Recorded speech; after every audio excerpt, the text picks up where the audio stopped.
Guys, let's talk about 24 the movie.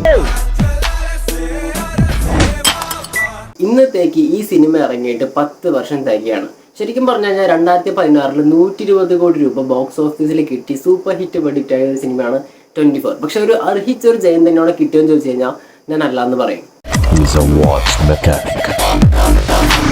കാരണം വേറെ ഒന്നുമല്ല, ഇതിന്റെ ക്വാളിറ്റി തന്നെയാണ്. ശരിക്കും പറഞ്ഞാൽ ഇതൊരു തമിഴ് സിനിമ തന്നെയാണോ എന്ന് തോന്നിപ്പിക്കുന്ന തരത്തിലുള്ള ഒരു അതിഗംഭീരമായിട്ടുള്ള ഒരു വിഷ്വൽ ട്രീറ്റ്മെന്റ് ഈ സിനിമയിൽ കൊടുത്തിട്ടുണ്ടെന്നുള്ളതാണ്. അത് ടെക്നിക്കൽ വൈസ് ആണെങ്കിലും ശരി, ഇതിപ്പോൾ സ്റ്റോറി വൈസ് ആണെന്നുണ്ടെങ്കിലും ശരി, ഈവൻ ആക്ടിങ് വൈസ് ആണെന്നുണ്ടെങ്കിലും ശരി, ഒരു തരത്തിലും കോംപ്രമൈസ് ചെയ്യാത്ത ഒരു ക്ലാസ് പടമാണ് 24.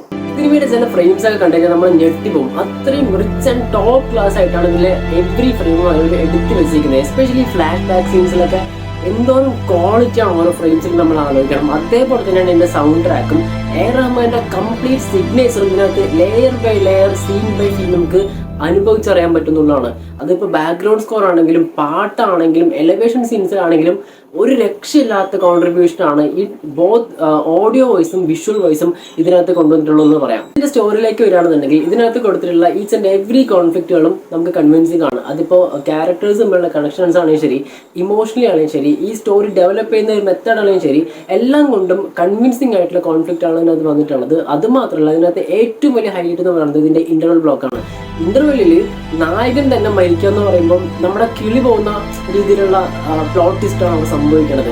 സോ അതിനെയൊക്കെ വീണ്ടും കൺവിൻസിങ് ആയ രീതിയിൽ സ്റ്റോറി കൊണ്ടുപോകും, അത് കറക്റ്റ് ആയിട്ടുള്ള രീതിയിൽ എൻഡ് ചെയ്യിപ്പിക്കുക എന്നുള്ള രീതിയിൽ എല്ലാം കൊണ്ടും ഔട്ട്സ്റ്റാൻഡിങ് ആയിട്ടുള്ള ഒരു സിനിമയാണ് 24. എനിക്ക് തോന്നുന്നു, എനിക്ക് പേഴ്സണലി ഞാൻ പറയുകയാണെന്നുണ്ടെങ്കിൽ ഈ ഒരു കോൺസെപ്റ്റിൽ, അതായത് ഈ ഒരു ടൈം ട്രാവൽ എന്നുള്ളൊരു കോൺസെപ്റ്റിൽ ഇന്ത്യയിലെ തന്നെ ബെസ്റ്റ് മൂവി 24 ആയിരിക്കും എന്നുള്ള കാര്യത്തിൽ എനിക്ക് ഒരു തരത്തിലുള്ള ഡൗട്ടും ഇല്ല. ഈ കാലത്ത് ഈ സമയത്താണ് ഈ ഒരു പടം വരുന്നുണ്ടെങ്കിൽ കഥ മാറും.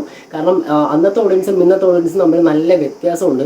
സോ അതുകൊണ്ട് തന്നെ ബോക്സ് ഓഫീസ് വൈസും ക്രിട്ടിക് വൈസും അന്ന് കിട്ടിയതിനേക്കാൾ ഫാർ ബെറ്റർ ആയിട്ടുള്ള ഡിസേർവിംഗ് ആയിട്ടുള്ള ഒരു സക്സസ് ഉറപ്പായിട്ടും ഈ സിനിമയ്ക്ക് കിട്ടുന്നുള്ള കാര്യത്തിൽ എനിക്ക് നല്ല ഉറപ്പുണ്ട്.